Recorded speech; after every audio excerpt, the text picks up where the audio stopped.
Hi everybody, welcome to Beewowd by April Lee, and I'm your host, April Lee.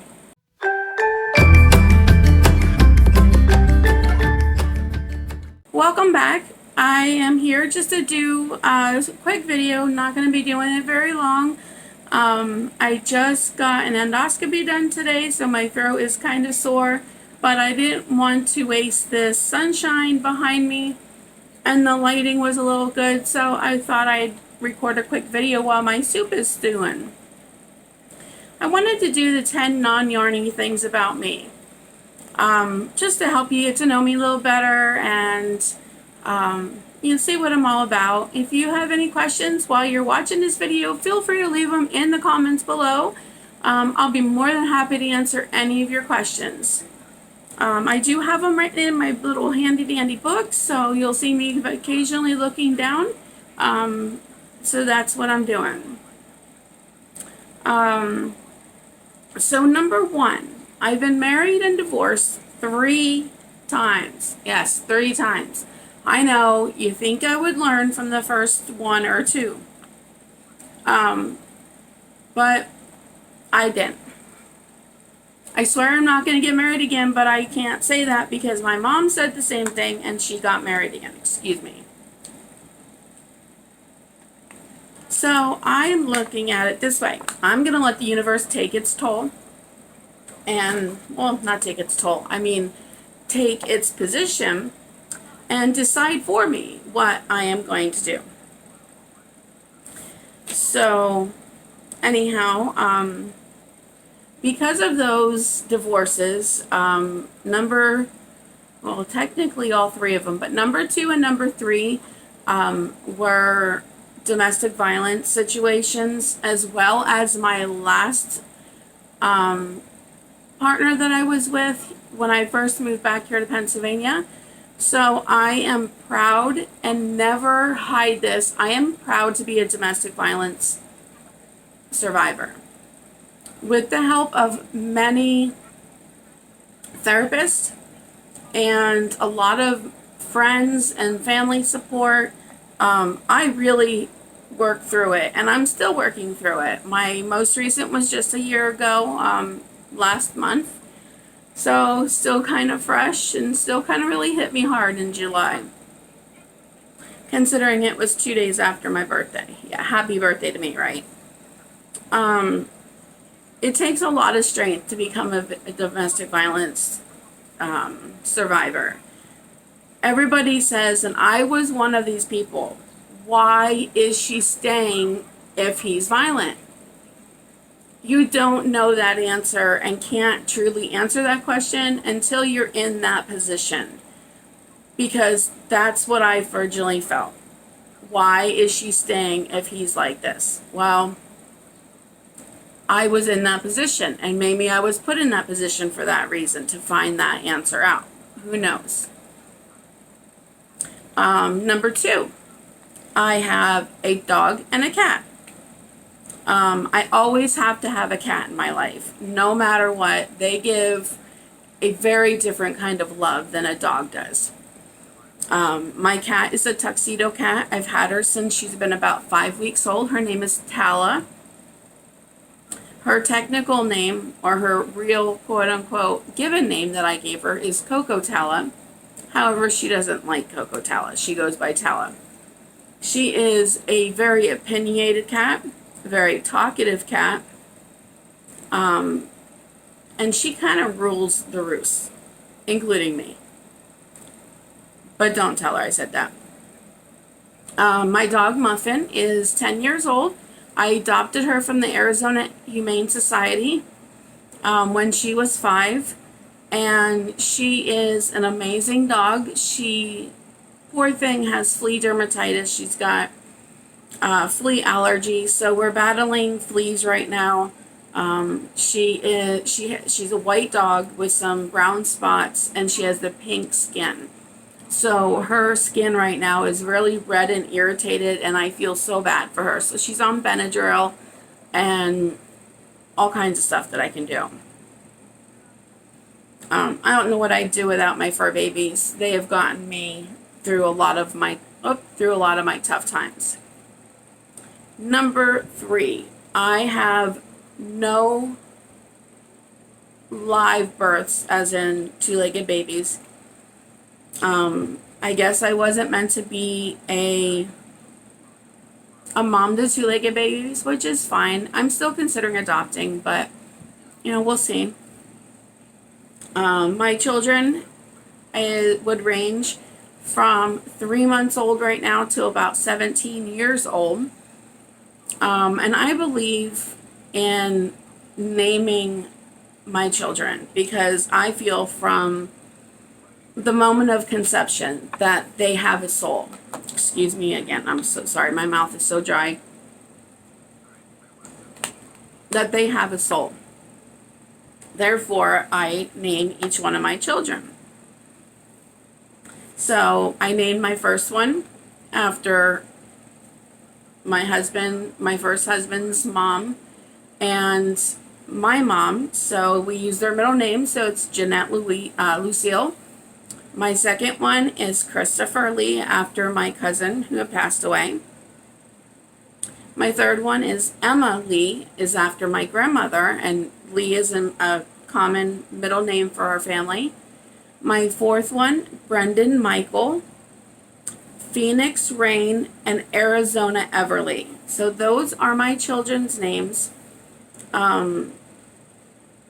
They say life works in mysterious ways, everything happens for a reason, and I believe that. Because I cannot imagine myself right now with a 3-month-old and a 17-year-old, and 4 more in between there.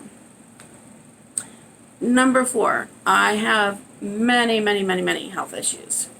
They range from diabetes, fibromyalgia, PCOS, spinal degenerative disc disease, degenerative joint disease, hyperthyroid. I have Graves' disease because of that. Depression, anxiety is my main one. Osteoarthritis, and degenerative joint disease. I'm sure there's somewhere in between there that I've missed. Number 5. I spent the latter part of 2009 kind of exploring myself. Finally got the courage to leave husband number 2 and get out of that bad situation. I moved in with some friends in northwestern Ohio, stayed there from November 19th till about middle of January, till the doctor gave me clearance to travel after having my thyroid out. From there, I traveled to I traveled to Iowa. I stayed there for about 6 weeks, was over the snow. Snow was up over top my car when we had to dig it out. So from there, I moved to Rolla, Missouri. Was there for about 2.5 months. Went through my first tornado with the big sirens blowing.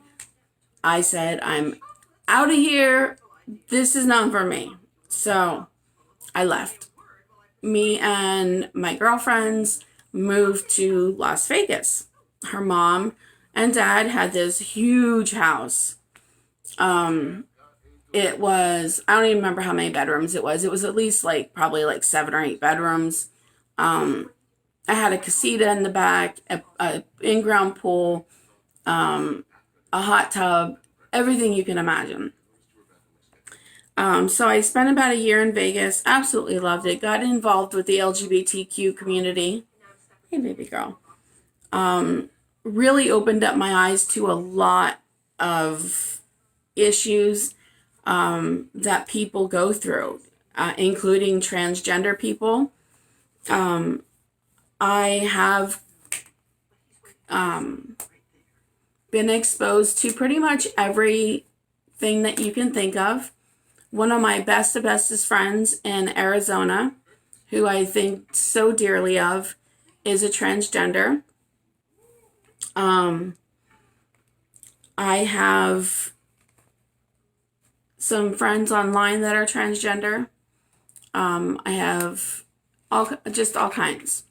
I feel very strongly about that cause, and that, I don't want to say cause, that whole situation, because I classify myself as pansexual. So I am part of that LGBTQ.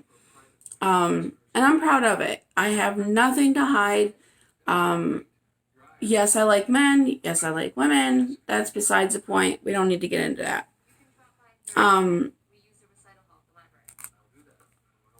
From Las Vegas, I moved to Mesa, Arizona, which is when I met my third husband. We had the whole Las Vegas wedding. It was fantastic. 6 weeks after we got married, he went to prison for 10 years. I said, adios, amigo. I'm out of here. I did stay in Arizona until January 2018. Decided I moved back to Pennsylvania. I missed my family a lot. So, been here in Pennsylvania, northeastern Pennsylvania since then. I come from a single parent home. My mom was our main supporter, and then my nan and pop always stepped in. I have an older brother who's 5 years older than me, who has been amazing. He's really kind of stepped in as a father figure in my life. So I can't thank him enough for that. He means the world to me and still does. And moving back home gave me a chance to rebuild our friendship and rebuild our brother-sister friendship. So it's been amazing.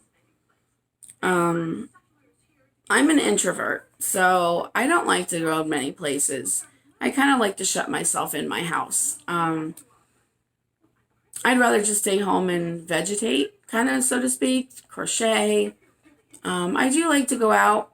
I wish I do go out more, but I'm not one to ask friends to go out, so I would have to be the one to be approached. I'm trying to make this video a little short, because I said with my throat. Number 8, I get chatty at times. You'll find that out. My brother will ask me questions in text and tell me, answer it in 2 sentences or less. So I do run on sentences. I got him. I'm number 9. I'm finally finishing my bachelor's degree. I am working on my bachelor's in business management. And from there, I'm not sure where I want to go. So we're going to see what's going on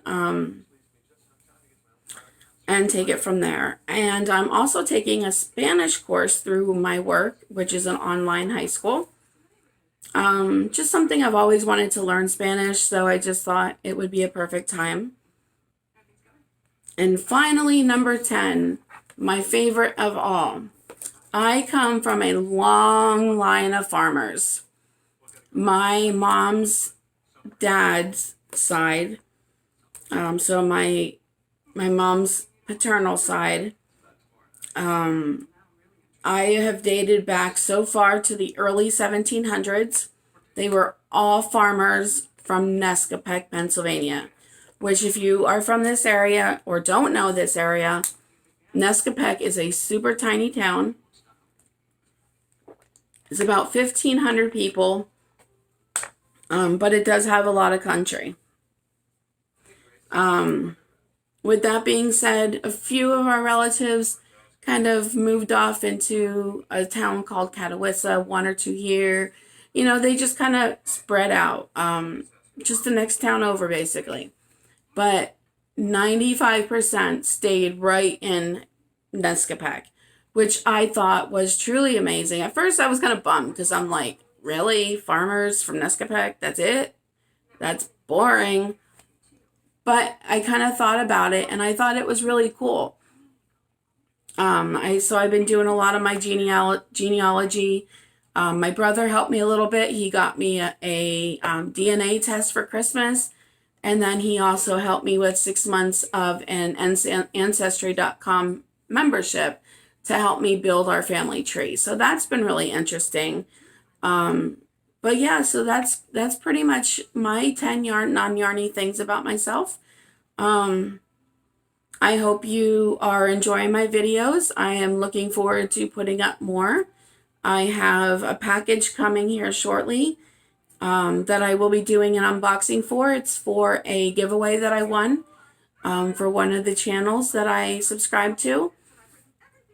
And I have one more video I need to film. Won't be today, of course, because I need to rest my throat. But it's some acquisitions that I had got from the Dollar Tree. Finally came in. I ordered them like a month ago. But anyhow, I hope you all enjoy the rest of your day and happy hooking.